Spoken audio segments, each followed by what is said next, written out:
A lone asteroid drifts through the eternal blackness, silent, ancient, and indifferent. It holds no warmth, no light, no sound, and yet within its cold metallic heart lies more wealth than all the gold, silver, and platinum ever mined on Earth.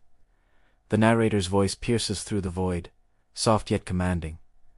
It's not a fantasy, it's real. This opening moment paints a picture of awe and mystery, a vision of rocks in the heavens worth trillions of dollars, waiting, untouched, just beyond human reach. The tone swells with cosmic tension.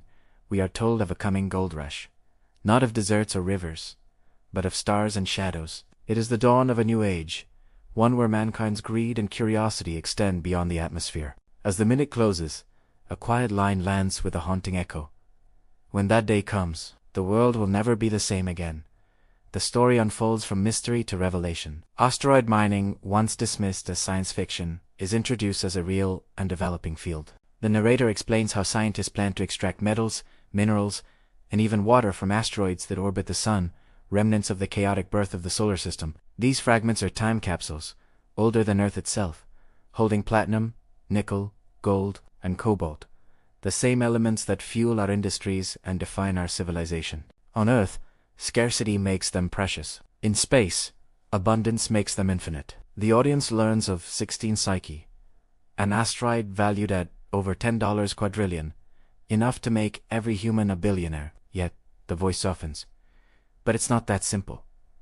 A pause, a reflection, the discovery of limitless wealth may change not just economies, but the very meaning of value itself. The narration turns poetic, drifting back in time, billions of years, to when the solar system was chaos and fire. Asteroids, we're told, are fragments of unfinished worlds, leftovers from the planets that never were. They are the firstborn of creation, silent witnesses to cosmic collisions and the birth of stars. Some are made of stone, others of ice, and some, shimmering deep in the void, are pure metal, the exposed cores of shattered protoplanets. Humanity has fought wars over the resources buried beneath its soil, yet all the while, untold treasures have been floating quietly above. The narrator's tone darkens, carrying irony and melancholy. We have spilled blood for what was never scarce, they whisper, while the universe drifts, overflowing with everything we've ever desired. The viewer feels a sense of both wonder and guilt, a recognition of human smallness against cosmic abundance. Now the story becomes tangible, scientific, almost tactile. The narrator dissects the anatomy of asteroids, C-type, rich in carbon, and water, S-type, stony, with M-type, dense with iron, nickel, and rare platinum group metals. A single kilometer-wide metallic asteroid could hold more platinum than has ever been mined on Earth. The idea is staggering billions of dollars, just waiting in the darkness. But beyond wealth lies something more profound. The discovery that space could sustain itself. The water in asteroids can be split into hydrogen and oxygen, the ingredients of rocket fuel. The voice rises with excitement, almost disbelief. Asteroids, it says, might not just be mined. They might fuel our journey into the stars. The possibility is intoxicating. For the first time, humanity can imagine an industry beyond Earth, one that feeds itself, builds itself, expands itself. The narrator shifts tone, from science to story. The dream of asteroid mining didn't start today. In the 1970s, physicist Gerard O'Neill imagined space colonies powered by asteroid materials. Decades later, companies like Planetary Resources and Deep Space Industries were born, backed by billionaires and optimists. They saw beyond the atmosphere. They saw business among the stars. Their ambitions were immense. Robotic missions to capture asteroids, extract resources, and bring them back to Earth, or use them in orbit. But dreams met reality. Rockets were expensive. Robotics, fragile economics, uncertain. Their projects collapsed, leaving behind silence and skepticism. Yet the narrator's tone softens. This isn't failure. Every dream, the voice reminds us, must stumble before it learns to fly. Their fall became the foundation of what is coming next. Now the story accelerates. The narrator introduces SpaceX Blue Origin and other modern giants. The new pioneers of space. They've made the impossible affordable, reusable rockets, precision landing, and lower launch costs. Space is no longer the realm of governments. It's open for business. The tone is electric. Fleets of robotic miners are imagined, drilling, melting, and refining metals in zero gravity. The audience hears the hum of machines, the echo of ambition. The narrator mentions NASA's Psyche mission, a real probe heading toward that $10 quadrillion asteroid. It's not just exploration anymore. It's preparation. Humanity, once bound to Earth, is quietly readying for its first interstellar industry. The future, the narrator says with a slow, deliberate pause, is closer than you think. The pause is slow. Now we explore the how. Mining in space isn't like mining on Earth. There's no ground, no gravity, no air. Every action pushes you backward. So scientists are inventing new ways. Microwave mining that melts metal from within, electrostatic collection using charge plates to attract dust, and autonomous robotic systems powered by AI. These swarms of intelligent machines could someday mine, refine, and build all in the vacuum of space. The narrator's tone deepens with reverence. We might not need to bring the materials home, they say softly. We could build out there. The line lingers. Asteroid mining, once a quest for riches, transforms into a story of freedom. Freedom from scarcity, from gravity, from the fragile limits of our planet. The narrator's tone shifts to fascination as we zoom in on 16 Psyche, the metallic giant orbiting between Mars and Jupiter. Believed to be the exposed core of an ancient planet that never formed. It stretches 230 kilometers wide, shimmering with iron and nickel. The music builds tension. The narrator poses a chilling question. What happens when we actually succeed? Imagine, one asteroid returns to Earth, carrying billions in platinum. Overnight, markets crash. Economies convulse. Rarity dies. Scarcity ends. The narrator's voice grows darker, slower. In one act, humanity could erase the concept of value itself. But within that chaos lies rebirth.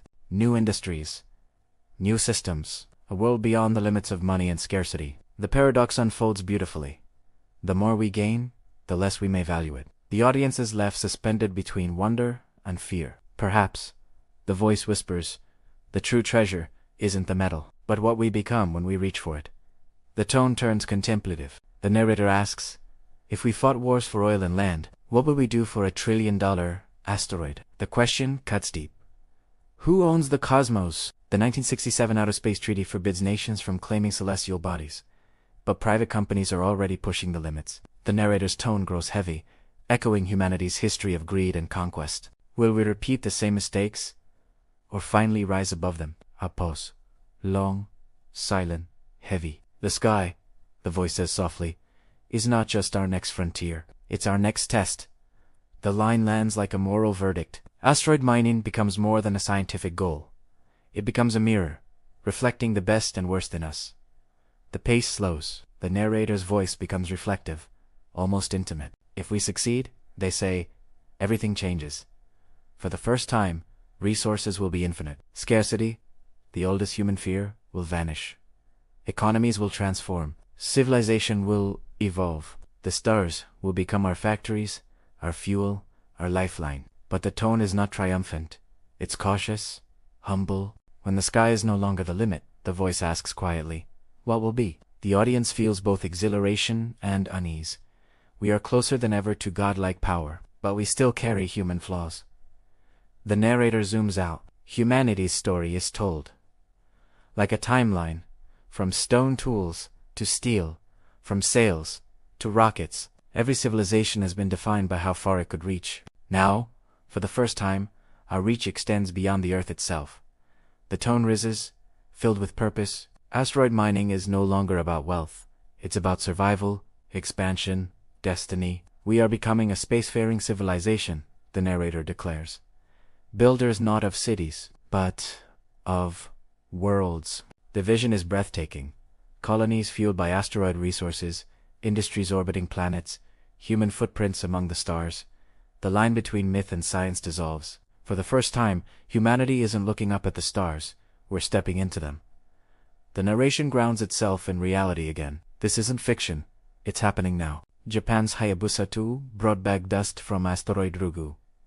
NASA SAOC Rex captured samples from Bennu and returned them to Earth in 2023.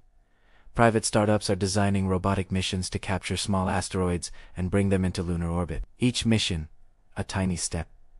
Together, a revolution. The tone grows proud. These are humanity's fingerprints in space. Every sample, every rock, every mission proves that we're learning to touch, to study, to eventually build. The future is no longer a dream. It's a blueprint. The narrator slows to a whisper. Look up tonight. Every star you see is a sun. Every dot's a world. And between them, countless asteroids, silent and waiting. Waiting for someone to reach out. To dream. Tu dare. The music swells with emotion, and the words turn poetic. We, fragile beings of dust and water, are daring to reach into eternity. Not for greed, but for creation. The line burns with purpose. Asteroid mining becomes a symbol of human evolution, not about profit, but potential. The viewer feels wonder, humility, and hope. The stars no longer seem distant. They feel reachable. The final minute is quiet, reflective, almost sacred. The narrator imagines rockets rising into the black sky, carrying machines destined for the asteroids. When the first fragment returns to Earth, the voice says, humanity will cross a line it can never uncross. We will no longer be bound to one planet. We'll be builders of worlds, harvesters of starlight, creators of abundance.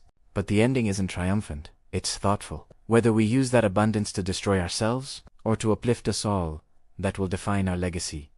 A pause. Because the future isn't written in the stars. It's written by those who dare to reach for them. The music fades. Silence lingers, and the final whisper arrives. Soft, human, eternal. Maybe that's what makes us human.